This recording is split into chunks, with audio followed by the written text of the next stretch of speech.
welcome to Uçhisar Castle, about 15 minutes outside Göreme, and I've got loads of information from our tour guide that I'm just trying to process so that I can tell you what's happening. So basically, as I understand it, 9 million years ago there was a volcanic explosion which caused ash and all of other volcanic stuff all over the area, and through the years of erosion, that's what's caused all of these amazing rock formations.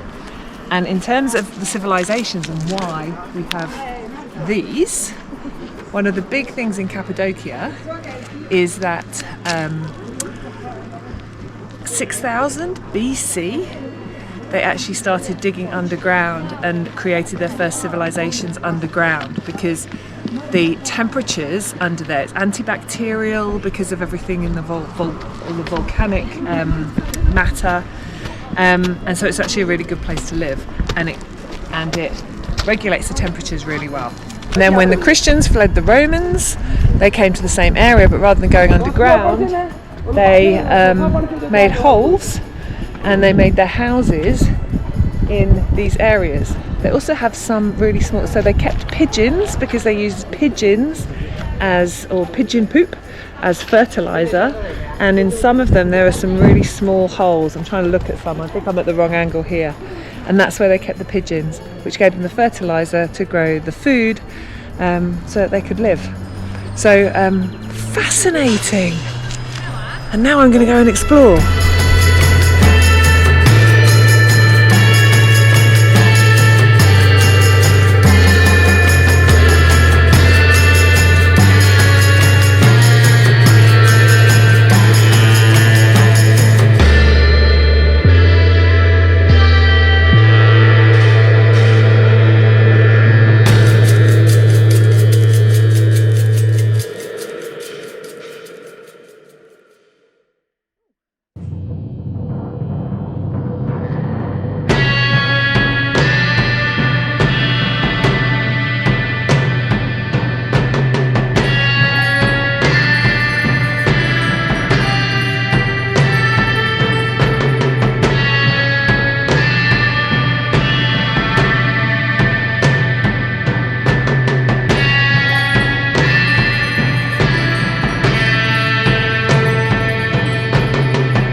Red tour. The great thing about being on a tour is that you get all the info, which is fascinating, and our tour guide is actually really good at explaining it all. The downside of being in a tour is I could be here for hours, and we literally have 15 minutes and I'm already late. If you like to take your time too, then I would come on your own. I think you get a bus from the main bus stop in Göreme, and explore for a little bit longer. So second stop on the tour is Göreme Open Air Museum. We're going to be here for about an hour, so a little bit longer. We've just been inside the church, I guess. It's absolutely unbelievable. Built in the 8th century, and I think worked on again in the 10th century. And there's frescoes all over the inside of the wall and the roof depicting all sorts of biblical stories, all going around in like a cinematic fashion all around the walls. Absolutely stunning. Not allowed to take any videos or photos in there, so you have to come and sit for yourself.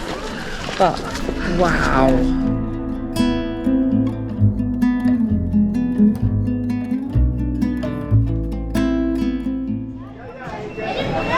It's Sunday in September, and I don't know if every day's like this, but it's a busy day at the museum.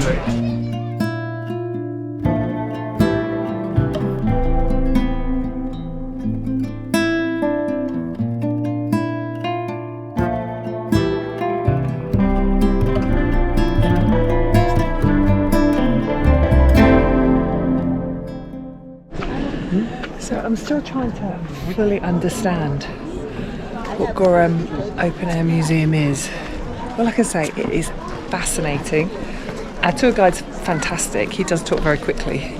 So, as I understand it, originally it was a museum set up by Basil, and there were various different churches here that people used to come and study at, and then once they graduated they go out to other places and create their own churches and their own kind of like centres of religion, I think.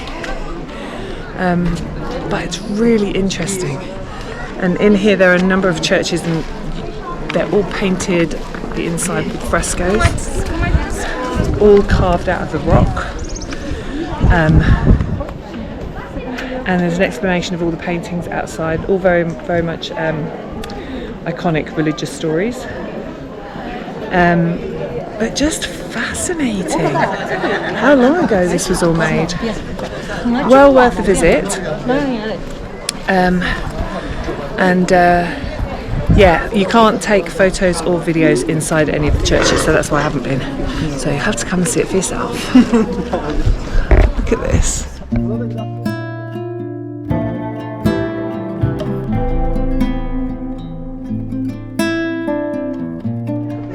One thing that I found confusing when I first started looking at the different tours in Cappadocia, what's handy is they name them all. So there's the red tour or the green tour. I think there's a blue tour as well.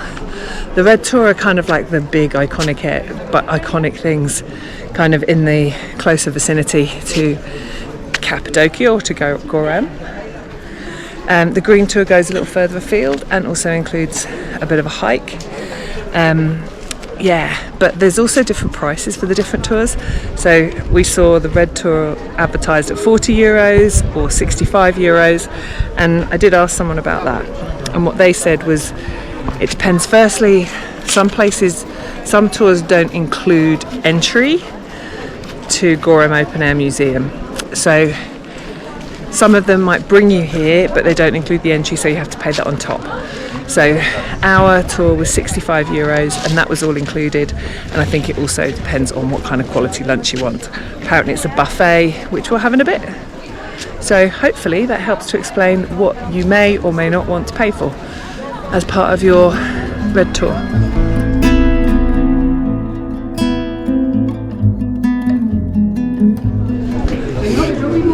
Like I say, you need to get polite. What comes down, what goes up must come down.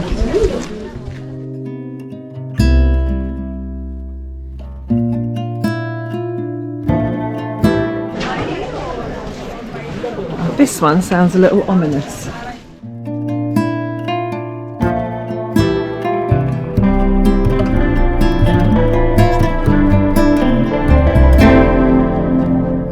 But the good thing about waiting for lots of other people to pass is you don't even have the place almost to yourself. Wow. This gives you a really good flavour.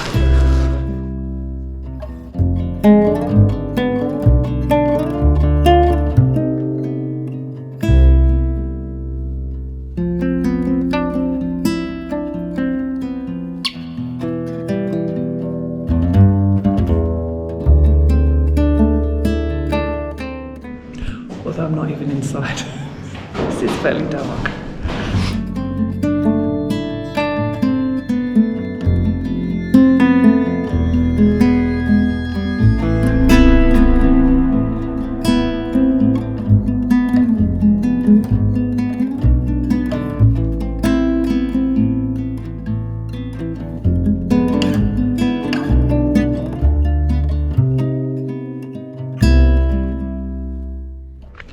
So on the red tour, having had 15 minutes at Uçhisar Castle, which I thought was way too little, we then had an hour and a half at Göreme Open Air Museum.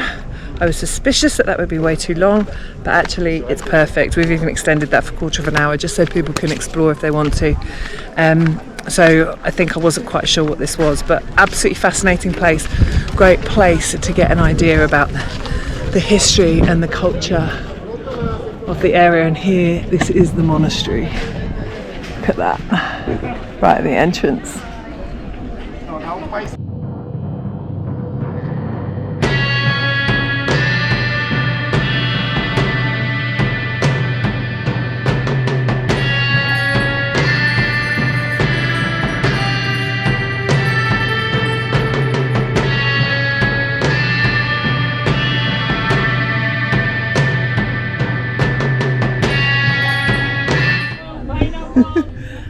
here we have the beautifully named Love Valley.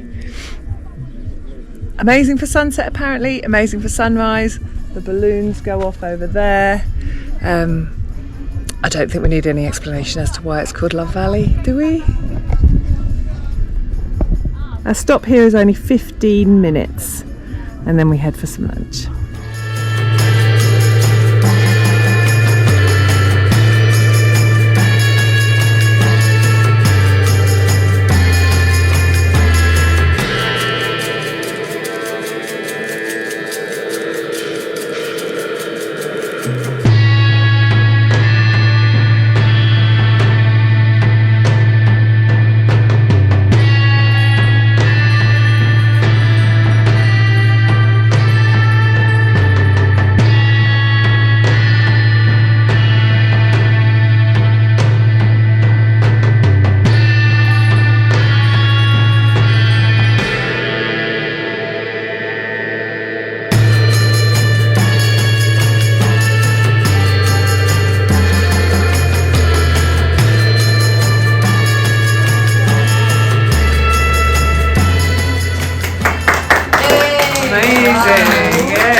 Harika.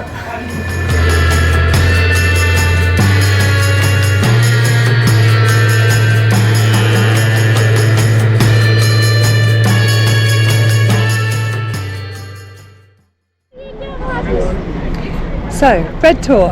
We've had lunch. We've had a pottery demonstration, and some of us taken part in a pottery demonstration. Some of us have bought some beautiful handmade pottery, and now we're at the Devrent Valley, or Imagination Valley. And the whole idea here is that there are various rock formations that you use your imagination to see what they are. So, this one over here is the camel. I can see that quite clearly. Apparently somewhere near there, maybe just before it, is a fish. And then up there somewhere are kissing ducks. I think that might be them. That's not them. There somewhere is a kissing duck. There? There. And whether you can see these formations and what you think they represent, or you can't, this is some amazing landscape. Look at this.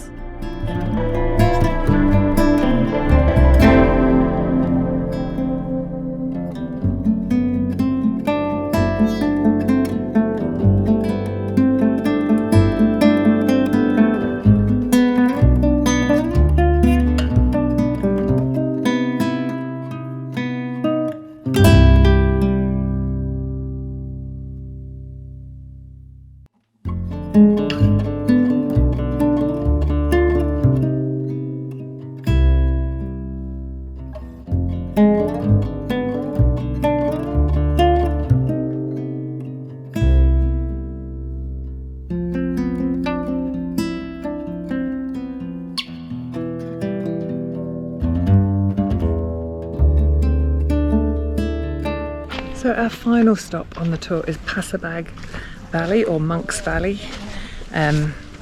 also where there are what they're famous for in Cappadocia is the fairy chimneys, called because of the rock formation created from the hard rock of volcanic explosions lying over the softer rock of ash from previous explosions, I think, and that creates the little hat on top, and then the water erosion erodes the soft rock underneath, leaving the little hat. And so they thought that they looked like chimneys, and then monks used to come here and meditate, and this over here is a church. So this is Simon's church. We've seen holes that were dug for graves in there, and it's actually 3 stories high, all carved into the rock. It's pretty amazing, really. Yeah, so the whole idea is they're chimneys, but somebody clearly lives there because there's holes in them, and therefore they believe they're the fairies, hence the fairy chimneys.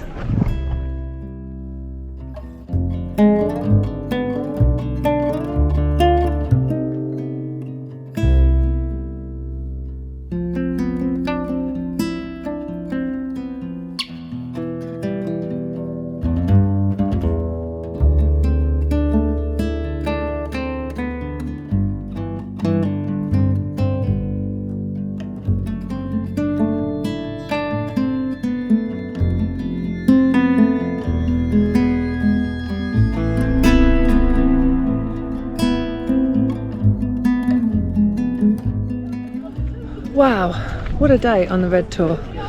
I'll be honest, you may have noticed I've struggled to take on all the information that's been thrown at us today.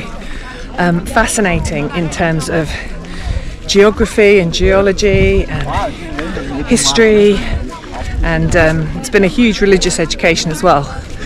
So if you're looking for a mix of all of those and just awe-inspiring landscapes, then absolutely 100% do the Red Tour. What's been my favourite thing? I think it's probably just the awesome landscapes. I don't think you can compare. It's unlike anywhere else I've seen anywhere in the world. Absolutely amazing. So that was the Red Tour in Cappadocia. If you've enjoyed this video and you'd like to know more about solo travel or hear more about my adventures around the world, then check out all the details, and I'll leave the details for how you can book this tour for yourself down in the comments. But yeah, sign up to my newsletter for loads of inspiration and top tips, and particularly if you'd like some advice on a one-to-one basis or a group basis. If you want to travel but you have no idea where to start, then definitely head over to my blog, Sue Where Why What. Thank you very much for joining me. I hope you've enjoyed it, and I look forward to catching up with you next time.